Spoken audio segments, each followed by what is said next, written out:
Halo, selamat malam. Ya, shalom. Selamat malam, Pak Ustadz.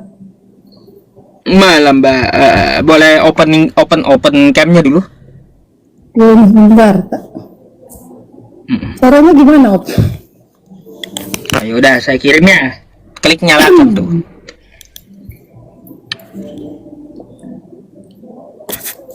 Sudah ya?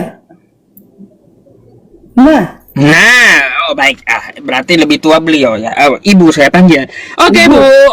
Mungkin kita bisa diskusi malam hari ini dari Diskusi Islam apa, dan Pak Kristen. Ustadz? Mungkin Anda mungkin mau menanyakan Islam atau saya boleh bertanya tentang Kristen? Dari Kristen ya, betul ya?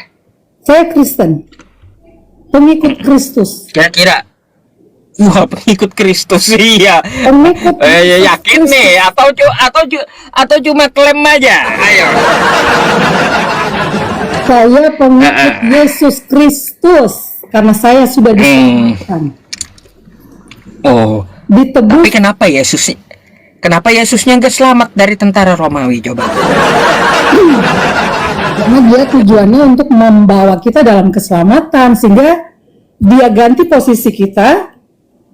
Kan kita tidak mungkin disalibkan, makanya Yesus datang ke dalam dunia untuk membawa kita supaya kita diselamatkan melalui pengorbanannya dia di kayu salib, pengorbanan darah loh, tercurah. Seharusnya kalaunya dia menyelamatkan umat Kristen, setidaknya dia bisa dulu menyelamatkan dirinya. Baru masuk logika kan gitu. Bukan dia tidak bisa menyelamatkan dirinya karena dia juga Tuhan. Dia mau datang, Yesus itu datang karena untuk kita, supaya kita diselamatkan. Dia ambil posisi kita yang mau dibinasakan. Tuhan tidak mengizinkan, Tuhan tidak mau satu jiwa binasa, makanya dia ganti posisi saya sebagai anak. Kalau gitu coba saya tanya ibu dulu biar saya tahu background ibu. Menurut ibu penyalipan itu rencana siapa, Bu? Saya tidak mau debat itu ya. Saya mau nanya sama ibu. Kira-kira rencana siapa itu? Rencana Tuhan untuk kami ya diselamatkan dengan cara ya mungkin Yesus datang disalibkan pada zaman itu, memang hukuman seperti itu. Yesus mengambil alih saja. Berarti ibu mendukung agar Yesus itu disalibkan gitu? Saya tidak mendukung karena di zaman itu saya belum ada. Saya ada sekarang ketika saya tahu firman Tuhan, Yesus disalibkan. Yang sekarang maksud saya. Gimana? Yang sekarang, apakah ibu mendukung penyalipan Yesus? Yang sekarang? Lah Yesus disalibkan di zaman dulu, bukan zaman sekarang. Ngapain saya mau? Yang ibu gini, yang ibu hidup di zaman sekarang, apakah ibu sepakat Yesus itu disalibkan atau tidak gitu? Itu yang saya tanya. Ya kalau memang itu Yesus mau datang untuk saya ya, karena supaya saya diselamatkan, karena saya tidak bisa menyelamatkan diri saya sendiri. Itu sebabnya Yesus ambil saya. Ini saya contohkan aja saya. Saya yang sudah berdosa, manusia berdosa ditebus oleh darah Yesus, sehingga saya beroleh keselamatan. Makanya saya percaya dia, saya ikut Yesus Kristus, juru selamat saya. Bu, jadi gini di kitab Anda ya, kata Yesus di Yohanes 8 nomor 44, yang menginginkan Yesus itu mati di tiang salib, yang sepakat itu pengikut iblis kata Yesus. Yohanes berapa, Pak? Jadi Yohanes 8 nomor 44. Jadi kalau ibu menginginkan Yesus itu mati di tiang salib dengan alasan agar menyelamatkan ibu, menurut Yesus ibu adalah pengikut iblis. Kalau menginginkan Yesus itu selamat, tidak disalib. Yohanes 8 nomor 44. Ayat 44.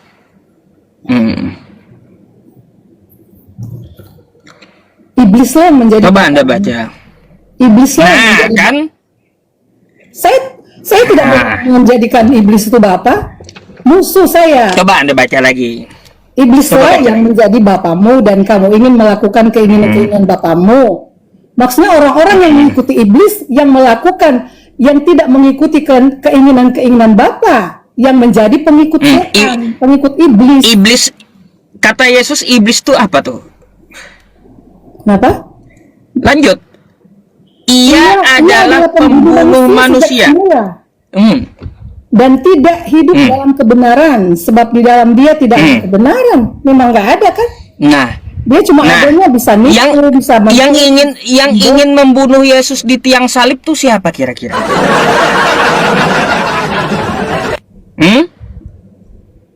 Yang ingin membunuh Yesus, ya di tiang salib. Dosa-dosa kita.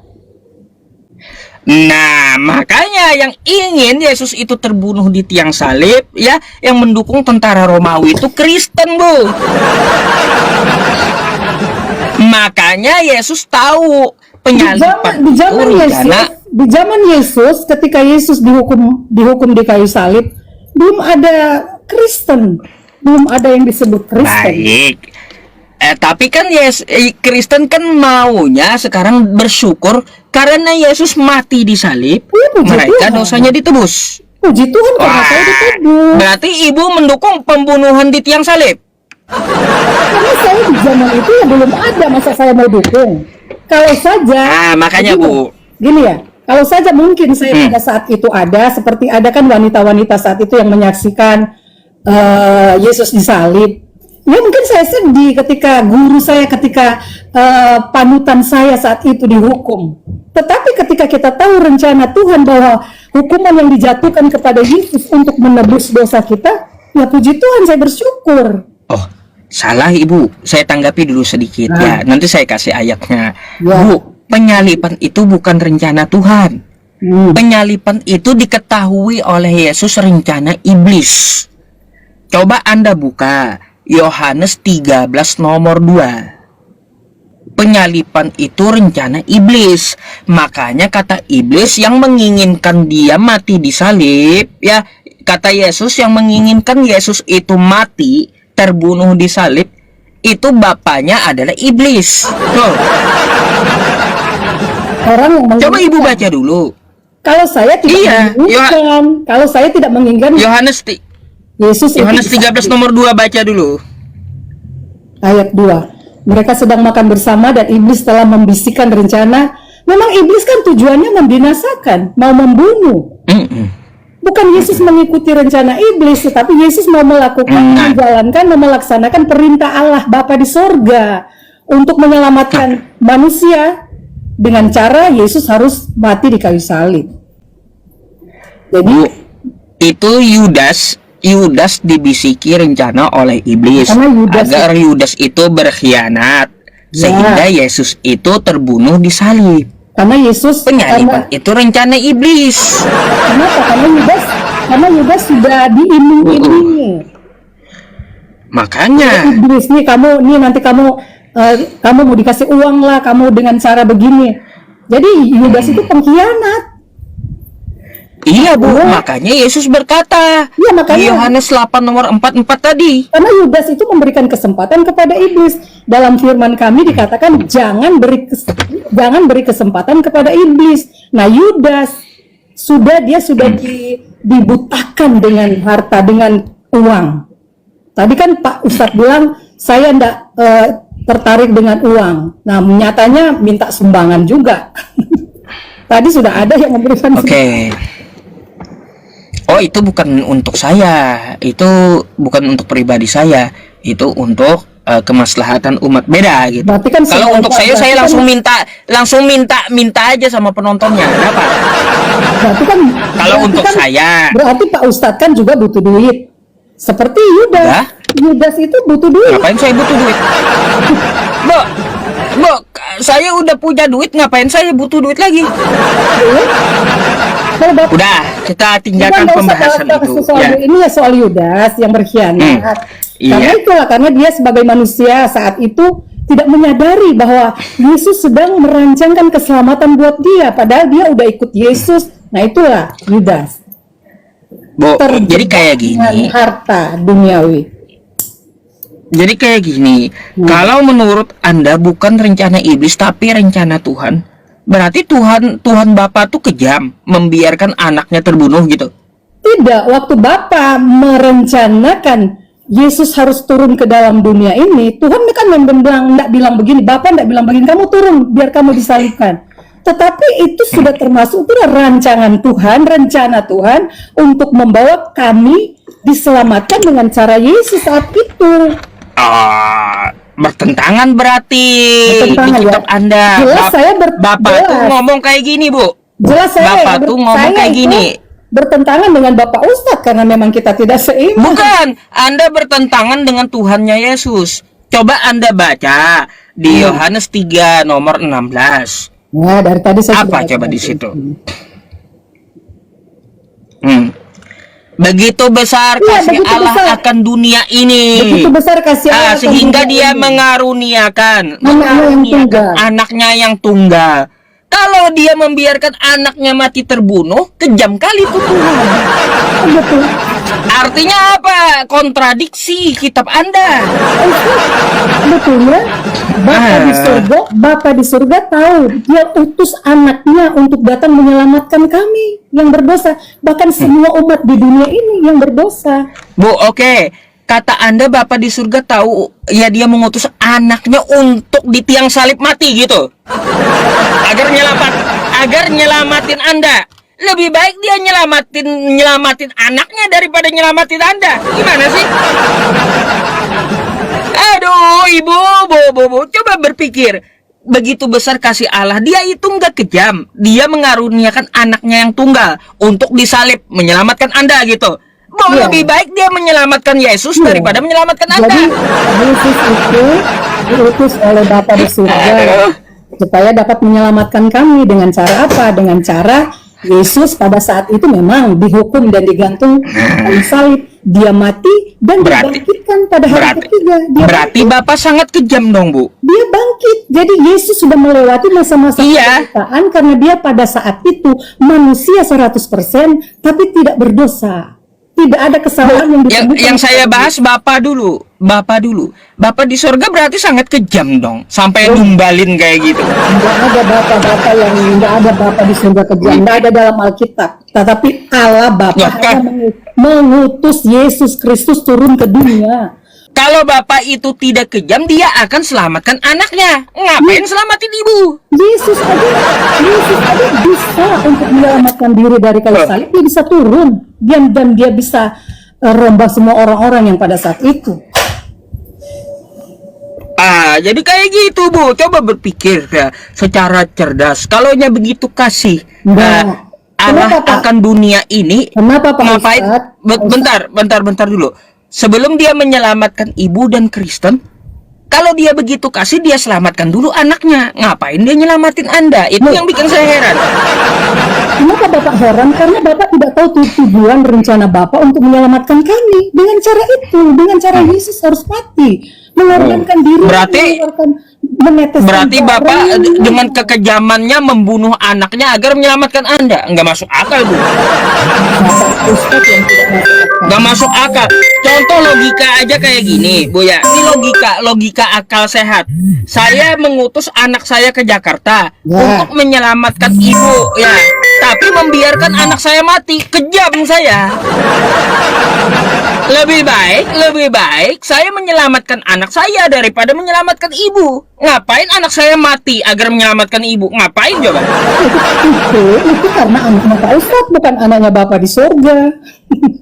Ya begitulah Bapak di surga, begitu besar kasih Allah. Seharusnya dia kasih, bukan begitu kejam Allah Bapak. Kenapa Yesus harus diutus?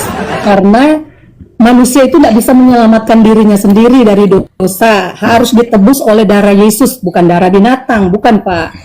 Jadi harus dengan darah anak domba Allah, yaitu Yesus Kristus yang sudah diutus turun ke dunia. Karena tuh lihat, Pak Ustadz P.I.lah sudah berdosa, kamu harus tebus. Nah, tapi Bapak Anda percaya kan Tuhan Yesus? Masalahnya Yesus itu bukan Tuhan, masalahnya. Itu menurut Yesus. Begini Pak,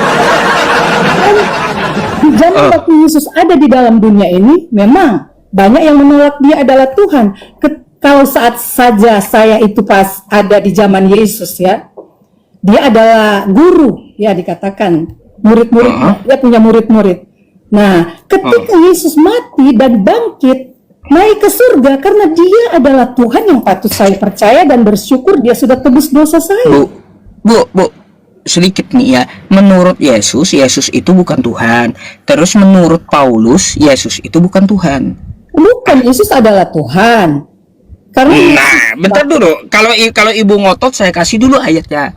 Coba Anda buka dulu judul perikop Matius 12 nomor 15.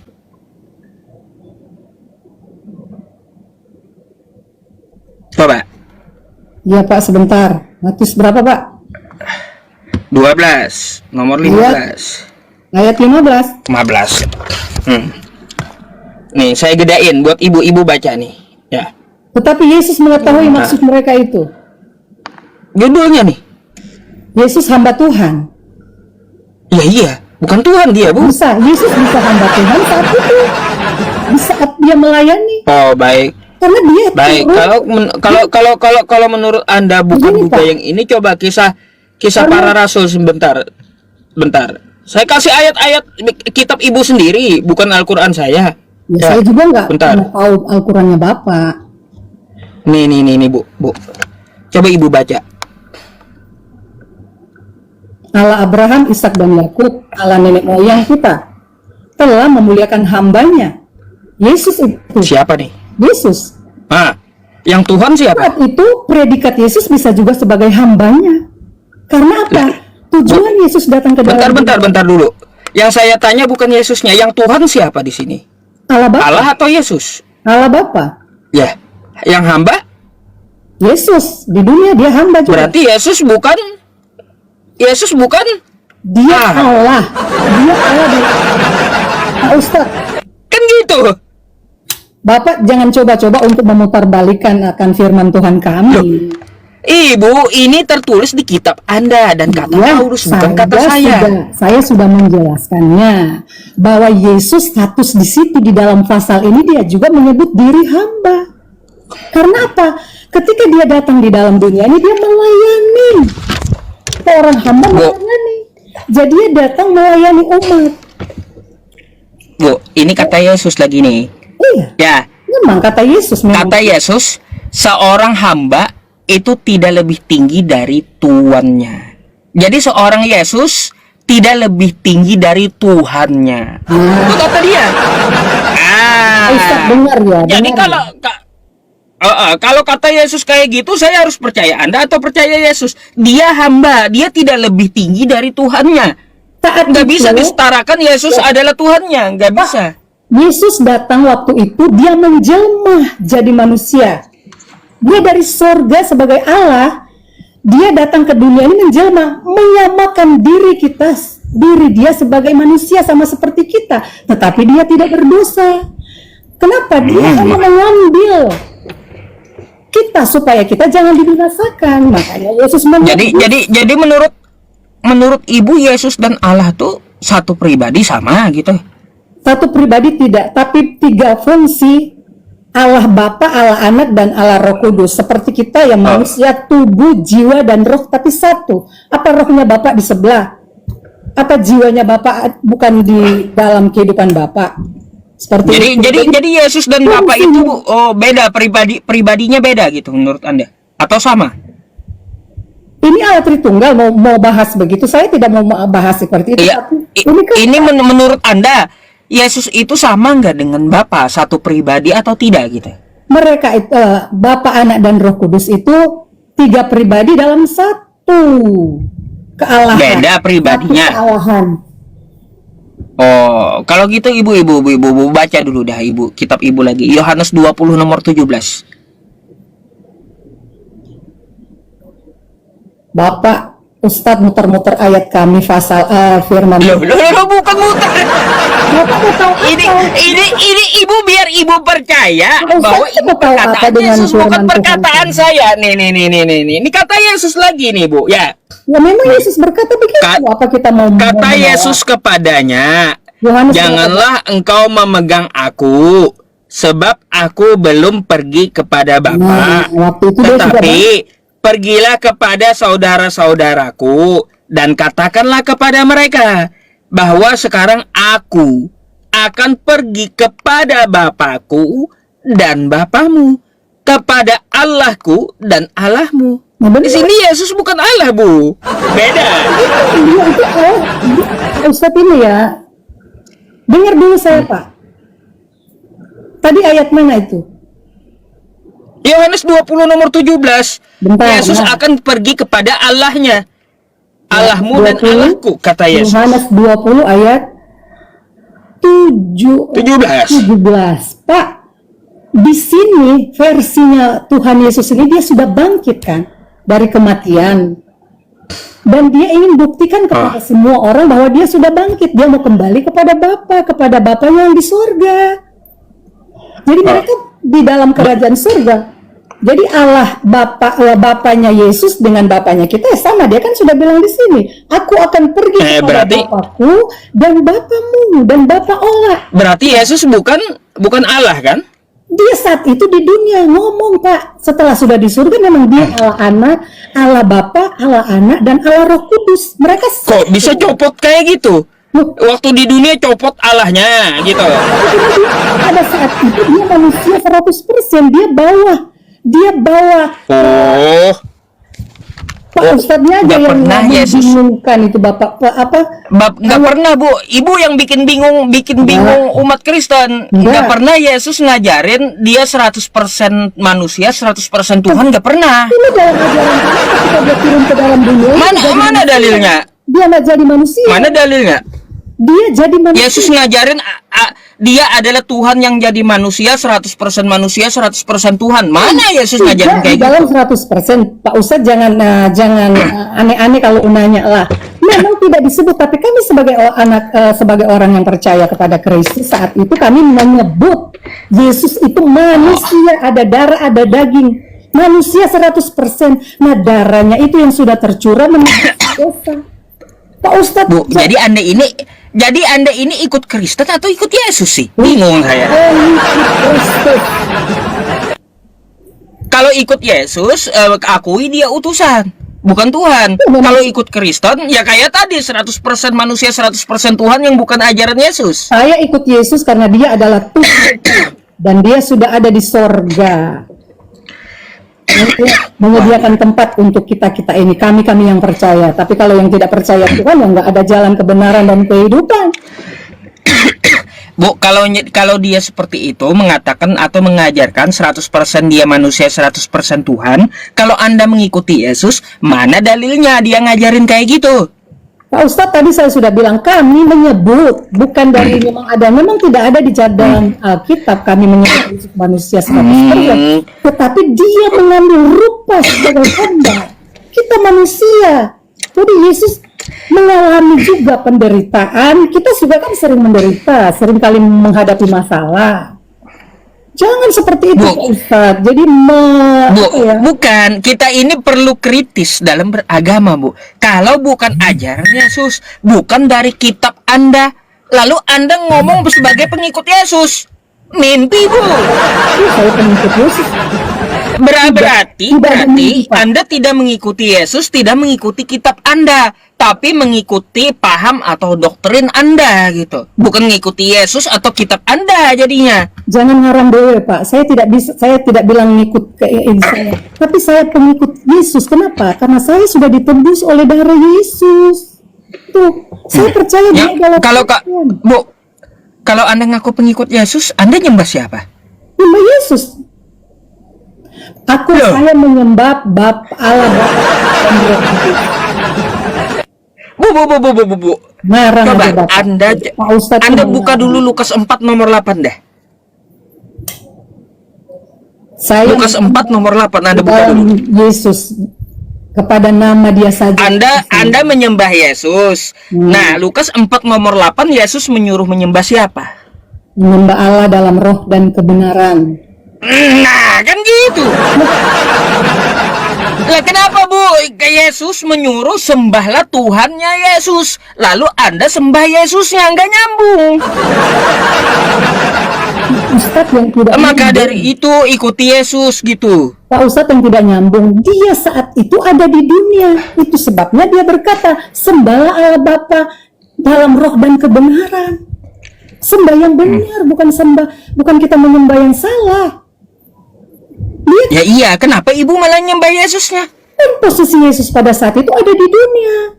Sehingga dia berkata, Ya, meskipun dia ada di dunia, Bu, kenapa alasan apa Anda menyembah Yesusnya? Sedangkan Yesus di dunia aja menyuruh menyembah Tuhannya. sekarang saya tanya, Pak Ustadz, Yesus itu ada di dunia sekarang tidak?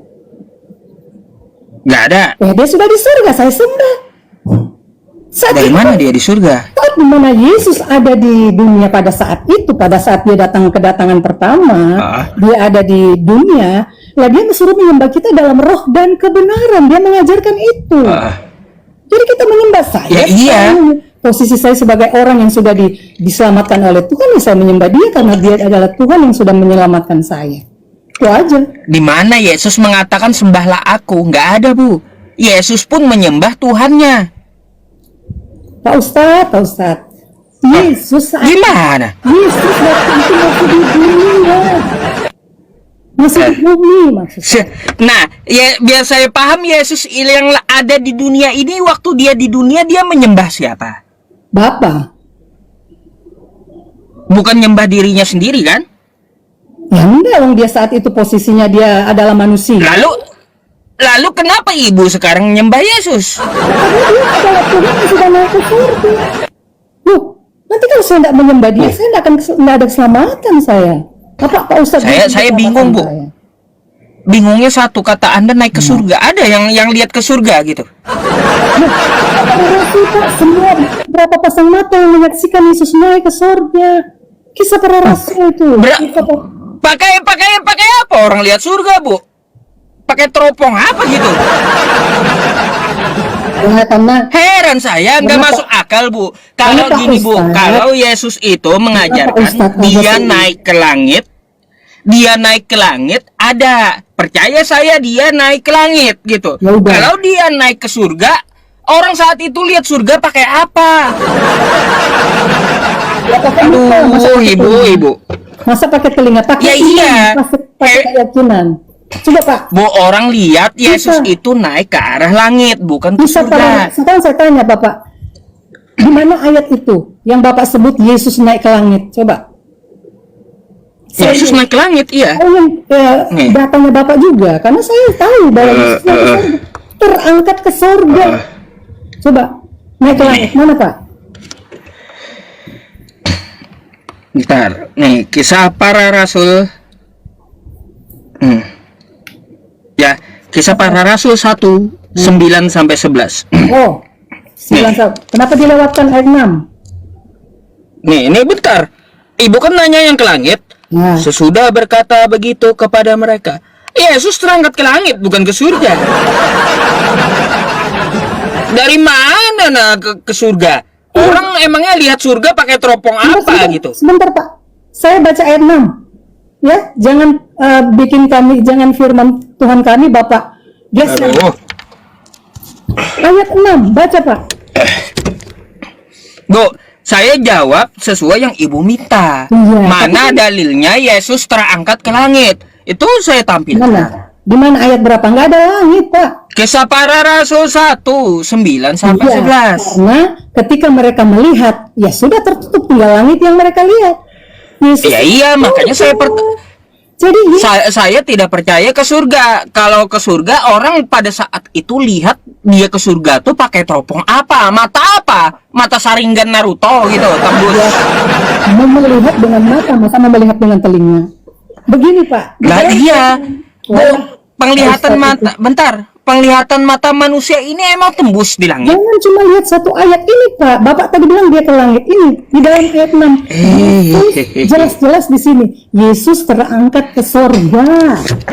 Maka berkata mereka yang berkumpul di situ, Tuhan maukah engkau pada masanya ini membawa pemulihan? Tapi Tuhan bilang, sesudah berkata begitu kepada mereka, Yesus terangkat ke langit. Sementara para rasul sedang menyaksikan dia naik, awan menutupinya sehingga mereka tidak bisa melihat dia lagi. Ketika mereka masih menatap ke langit, untuk berusaha melihat Yesus, tibalah muncul di samping mereka dua malaikat yang tampak seperti laki-laki berpakaian putih. Terus, hai orang Galilea, kenapa kalian masih berdiri di sini dan memandang ke langit? Nggak ada orang Galilea memandang ke surga, Bu. Baca terus. Nggak ada ke surga Yesus itu naik. Yesus ini, jangan cuma mentok di situ. Ada ayat selanjutnya, jangan cuma potong-potong. Firman Bu, Tuhan kami. ini aja secara jujur nih, orang Galilea melihat surga atau melihat langit? Dia memandang ke surga atau memandang ke langit? Ketika Yesus sudah sampai di sorga, nah langit sudah tinggallah langit yang mereka lihat, bukan surga, tapi Yesus sudah Bu. Sampai kitab ibu sendiri mau ibu bantah loh. Bapak itu sudah mentok, berarti Bukan sudah- mentok. Bu, Ini bukan kan mentok, bohong. Anda yang mentok. Ini langit. Apakah salah kitab Anda? semua itu juga menyaksikan ini. Dan ketika mereka sedang menatap ke langit, masa mau melihat ke bumi? Ketika naik, masa di bumi? Bu, Kan di surga. Masa, Dengar dulu, Pak. Bu, Dengar, masa dengar, Anda dengar. Saya tidak Anda mau harus begitu. lawan kitab Anda sendiri gitu. Tidak, bukan saya lawan Bapak. Saya mau menjelaskan kepada Bapak. Bapak membaca ayat satu doang. Bacalah Pak, ketika mereka sedang menatap ke langit, nah mata mereka di langit, waktu Yesus naik, tiba-tiba berdirilah dua orang yang berpakaian putih, malaikat dekat mereka, dan berkata kepada mereka, "Hai orang-orang Galilea, mengapa kamu berdiri melihat ke langit? Yesus yang terangkat ke surga, Pak." Jadi jangan begitu, Baik. Pak. Jangan. Nih ya, jangan- Bu, jangan Anda ubah-ubah kitab Anda, Jangan Bu. Ya, pelintir, nih jangan saya, pelintir. nih ya, jangan ibu pelintir kitab ibu, ya. Saya tidak Nih, pelintir. kata ibu jangan cuma satu, kan dari 6 kan kayak gitu. Ketika Rasul berkumpul bertanya kepada Yesus kan gitu, nih kembali ke kerajaan di sini, Israel supaya negeri jelas-jelas kita dalam ini ayat berdiri 6, sendiri. Yesus terangkat ke Ah. surga. Masa Yesus mau melihat, masa murid-murid mau melihat ke arah Bapa? Ya nggak mungkin lah. Nih ayat 6-nya kata Ayat- ibu yang ibu ayat minta 6, ayat Pak. 6, oke? Yesus terangkat ke surga. nih, Sudah, nih, itu ayat cukup. 6. Nggak ada Yesus bilang. Nih kan judulnya Yesus terangkat ke surga, oke? Di ayat 6 tidak ada kosakata surga. Di sini ayatnya sampai satu perikop, Bu ya, sampai satu perikop di sini nggak ada satu kata pun surga. Astaga, Bapak ini, Bapak. Ah, Saya mau bilang Bapak pinter tapi di sini memandang ke langit orang Galilea itu. ya langit ya. Yesus kan terangkat ke atas ke langit sampai di surga. Ya surga bukan langit, Bu.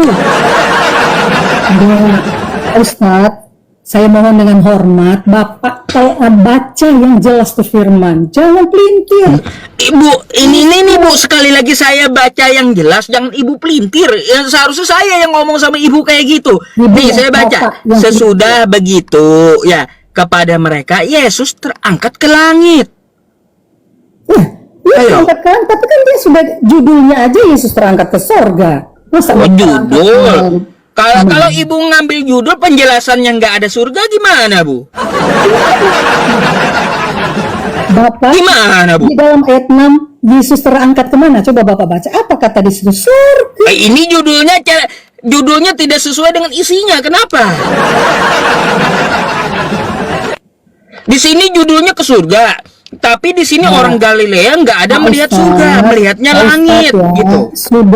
Sudah melintir ayat-ayat kami. Yesus saya Loh, Bu, dia Yesus Bu, sudah sebutkan di mana saya memelintirnya. Ha? nyatanya ada di dalam Kisah Rasul 1 ayat 6 kok bilang nggak ada di surga. Ini kata surga nih Pak. Ini kan judulnya. Bu, Jangan- sekarang saya mau tanya. jangan menyesatkan, Ini Pak. judulnya kata Ibu Yesus terangkat ke surga. Sekarang saya bacakan. Ya, saya bacakan. Adakah saya mempelintir kitab Ibu? Ya. Sesudah berkata begitu kepada mereka, Yesus terangkat ke langit dan orang Galilea melihat langit. Nih, Terus coba. ada nggak saya pelintir? Iya memang melihat ke langit karena Yesus sudah tembus ke surga. Aneh Bapak ini. Asumsi Ibu berarti. Ini bukan saya. Kalau kata ibu, ya orang Galilea melihat tembus ke surga, orang pakai mata apa lihat, Bu? Mata manusia ini penglihatannya terbatas, mana bisa menembus langit mata manusia. Itu makanya firman Tuhan kami bilang Yesus naik ke surga dan ketika Yesus sudah tidak nampak, nah tinggallah langit yang mereka lihat. Makanya kedua orang yang berpakaian putih itu yang kami katakan itu malaikat bilang, kenapa kalian menatap ke langit lagi? Kan Tuhan sudah naik ke surga, bukan turun lagi di bumi. Kalau saya sih ya Bu ya nggak mungkin mempelintir kitab Anda. Kitab Anda bilang langit, ya saya jelaskan langit. Ya kalaunya surga itu bukan langit. Masa surga Kristen langit? Bapak yang Nggak tahu ya. pelintir. Ada Tidak- dua kemungkinan. tidak jelas-jelas Ada dua naik ke kemungkinan. surga. Ini berarti salah judul berarti. Bapak yang bikin salah. Yesus terangkat Iya, ke karena surga. nggak ada orang Galilea itu kesaksiannya dia melihat surga tembus gitu di atas langit, nggak ada. Nggak sinkron itu Bu. Bapak yang nggak sinkron. Jadi saya Yesus naik terangkat ke surga itu aja sudah jelas Alkitab kami berkata begitu. Jadi kalau toh Yesus sudah tidak kelihatan lagi, tinggal langit yang mereka lihat, bukan bumi.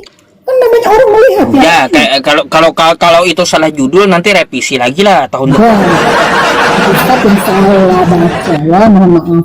Bapak yang salah baca. Nah, sini ada orang juga seperti itu Pak. Ada orang di bawah, aman Bu. Yang jelas saya nggak ada salah baca. Tadi saya konfirmasi ke Anda, nggak ada juga Anda menyalahkan saya. Saya baca langit kan kayak gitu. Ya memang ada. Sudah jelas tertulis langit. Tapi jelas Yesus naik ke surga. Tiba-tiba kok, ya mungkin mereka lihat tinggal langit loh, mana Yesus, karena malaikat bilang Yesus sudah di surga, ya Pak. Jadi yang Makanya Bu, ya enggak salah Bapak, yang mereka lihat tinggal langit. Oh iya, Yesus sudah, masa Yesus mau tinggal di langit? Ya di surga. oh berarti gini Bu, ya. Gini, kalau kita secara akal sehat, kalaunya naik ke langit itu wajar. Ya, wajar saya akui. Tapi kalau naik ke surga itu nggak wajar, karena nggak ada manusia saat itu menurut kesaksiannya matanya tembus ke surga, nggak ada. Iya, itu memang menurut Bapak, karena Bapak tidak percaya Yesus. Jadi kalau Bapak pelintir begitu, terserah Bapak. Yang jelas Kalau gitu Bu, surga ada di mana menurut Anda? mana saya pernah sudah pergi ke surga, hanya Yesus yang baru pergi ke surga. Makanya Kata ibu katanya dia naik ke surga, tapi ibu nggak tahu surga di mana. Macam mana Bu? Pak Heran Ustadz, saya jadinya. Pak Ustadz, pertanyaannya aneh, nggak nyambung gitu. Saya makanya tanya ibu surga di mana gitu, nggak tahu kata Anda. Loh, kok Anda bisa mengatakan Yesus naik ke surga? Firman Tuhan bilang Yesus sudah naik ke surga. Karena saya percaya dia. Saya yakin dia sudah di surga dan menyediakan juga tempat bagi kami di sana. Masa di langit? Oh, imani saja teman-teman kalau gitu.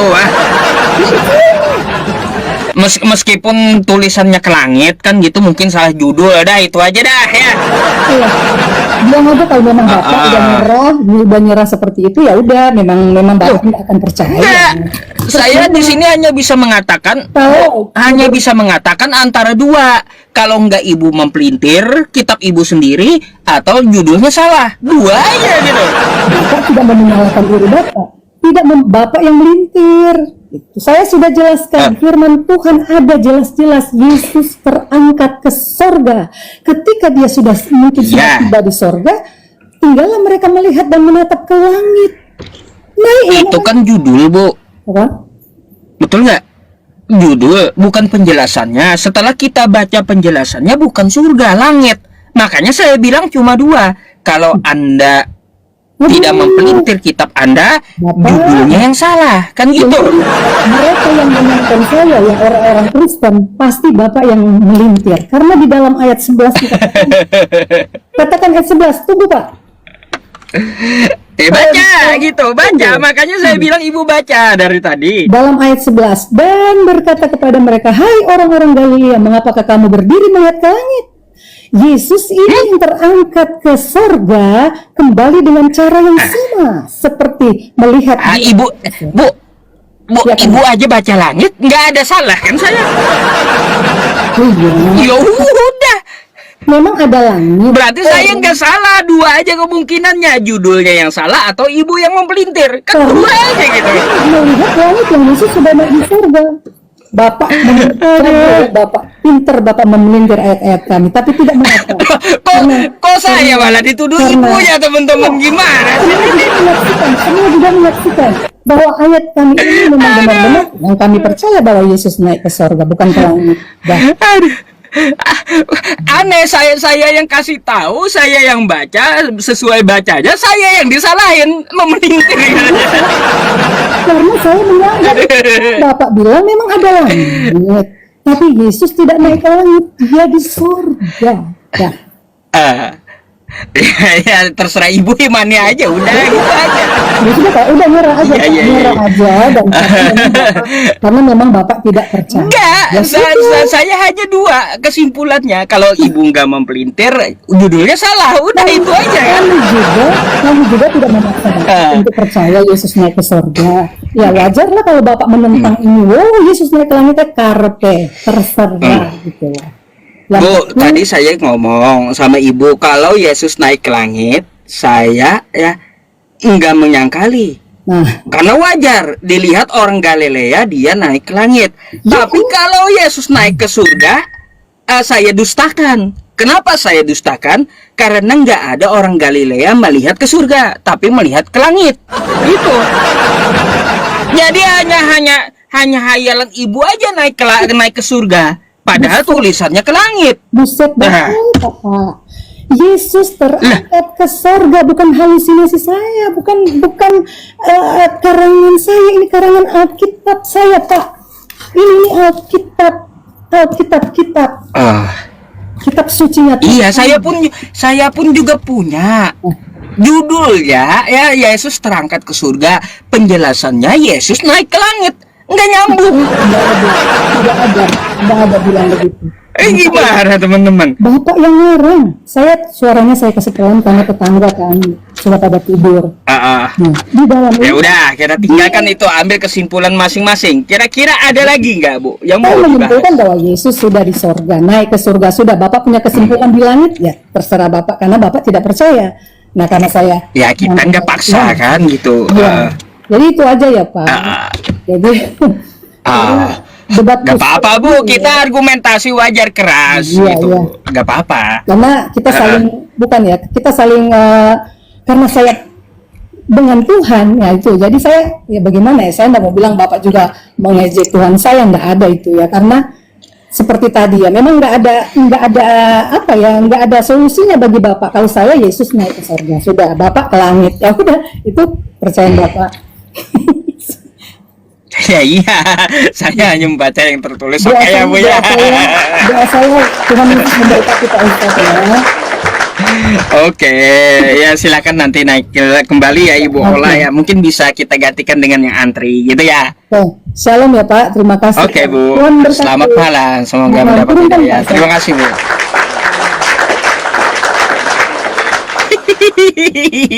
Susah lah saya kalau aja lawan ras terkuat di muka bumi. Bahaya teman-teman.